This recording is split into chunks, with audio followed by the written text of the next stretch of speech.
Scroll number 4. Go deep, not wide. Napoleon Hill's son Blair was born without ears. Not partially, without ears entirely, and without the auditory nerve that carries sound to the brain.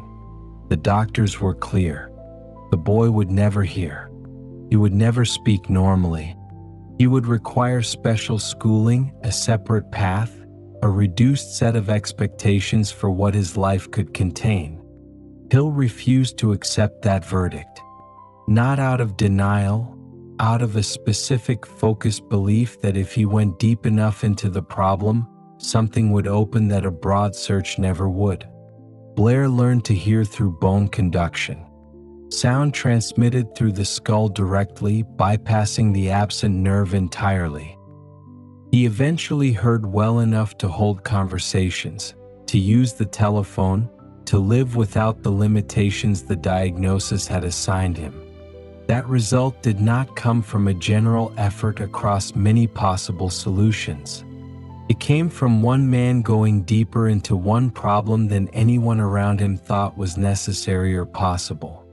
Hill documented this in Think and Grow Rich not as a miracle, but as evidence. Evidence that the concentrated mind finds what the scattered mind cannot. The man who spreads his attention across 10 things touches none of them deeply enough to reach what is buried. The man who drives all of his attention into one thing reaches a level that most people never approach because most people stop before that level becomes visible. This is the principle Hill called specialized knowledge. Not general knowledge, the kind that looks impressive and accomplishes little. Specialized knowledge, the kind that goes so deep into one territory that it begins to find the things hidden beneath the surface. The things that only reveal themselves to someone who has stayed long enough, gone far enough, pushed past the point where most people turn back. I've been spreading myself. I know this. I have been moving across the surface of many things because the surface is where it feels like progress is happening. New information, new directions, new starts. But the surface rewards no one. The surface is where everyone is. The depth is where the work gets done, where the real discoveries are, where the person who stays long enough finally reaches something that belongs to them and no one else. Go deep, not wide. Hill was specific about what specialized knowledge requires. It does not require genius. It does not require formal credentials. It requires the decision to stop going broad and start going deep, and then the discipline to hold that decision against every distraction that arrives to pull attention back toward the surface. There will always be something new to look at, something that seems more promising than what is directly in front of me. That is not opportunity. That is the mechanism by which most people stay shallow for their entire lives. The most valuable people in any field are not the ones who know a little about everything. They are the ones who know more about one thing than anyone else in the room. That depth is not an accident. It is the result of a repeated decision. To stay when leaving would be easier, to go further when stopping would feel reasonable, to ask the next question when the last one already provided a satisfying answer. Going wide feels like safety. More options, more directions, more chances to find something that works. But Hill saw it differently. He said that spreading attention across many things was not caution. It was the surest way to guarantee that nothing would ever be built to the level where it could support a life. The person who goes wide builds nothing that lasts. The person who goes deep builds something that cannot easily be replaced or replicated because the depth itself is the barrier. This is why what I choose to go deep into matters.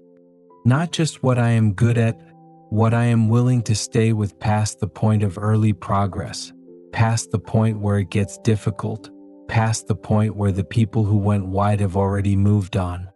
Blair Hill's hearing did not come from a broad search across many medical possibilities. It came from one man refusing to accept the surface answer and going deeper until the real answer appeared. Hill understood that as proof of a principle, not a story about a boy, a law about how depth works. Go deep, not wide. The world does not reward breadth the way it once did. General knowledge is available to everyone now. Any surface can be skimmed by anyone with a device in 20 minutes. What cannot be replicated quickly is genuine depth. The person who has gone deep into one thing for long enough has built something inside themselves that no shortcut can produce and no fast learner can fake. That depth is the asset. That depth is what Hill meant when he said specialized knowledge was one of the foundations of every great fortune he studied. I stopped pretending that doing more things is the same as making more progress.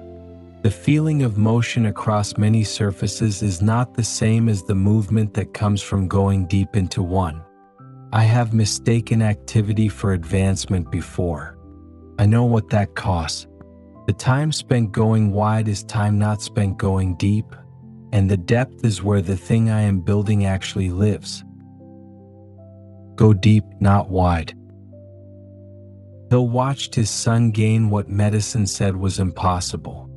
He spent years studying the problem, not dabbling across treatments, not sampling every available opinion and moving on. He stayed with one direction long enough for it to yield something that no survey of the surface could have found. Most people never stay that long. They leave just before the depth becomes useful, and they never know how close they were. Most people will not do this. He did not gain it by exploring every available option with equal attention.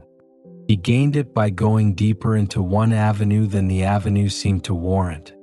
That is the instruction, not the miracle, the method.